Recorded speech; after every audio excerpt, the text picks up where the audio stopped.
Hi everyone, it's me, Bond, and welcome to my third daily edition.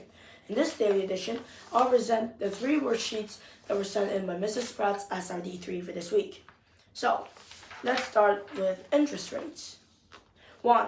Which of the following groups will benefit most from high interest rates? Put a cross in one correct box. So, in this, I chose banks that lend money to businesses because now if the interest rate is high, it means that banks will be able to make more profit from what they lend. 2. Figure 1 shows how interest rates changed in the country between 1900 and 2010. A. Identifying which year was the most expensive for borrowing money. So I chose 1980.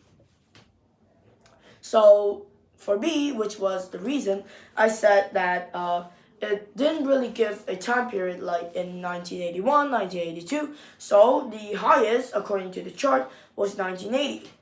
C. Explain how the overall trend in interest rates between 1980 and 2010 may have affected customer spending. So, my answer was at the beginning of 1980 to around 1990, people would spend less because the interest rates are really high, which means good would be like really expensive, so people would try to minimize their spending. But from then on, people would try and spend more as interest rates went down again. Exchange rates. So there's a warm-up which states, here's what I wrote. Imports are the goods that are brought from another different country. Exports are goods that are sold to a different country. If the value of the British pound decreases, the British exports will be cheaper abroad. 1. Which of the following statements best describes what is meant by an exchange rate? Put a cross in one correct box. Which I chose the rate at which goods are exchanged between countries and the price of one currency that can be traded for another. So my answer was D. 2.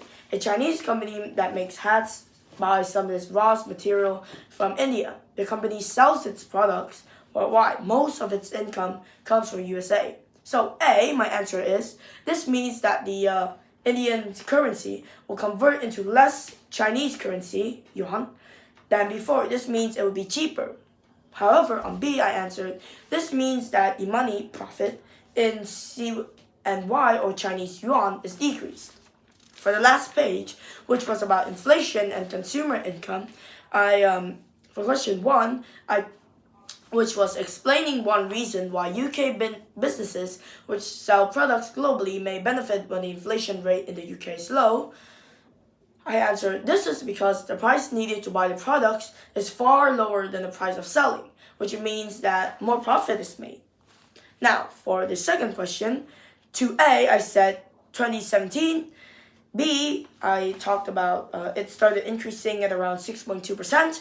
And C, which was because inflation makes things more expensive, people will be less likely to buy luxury items.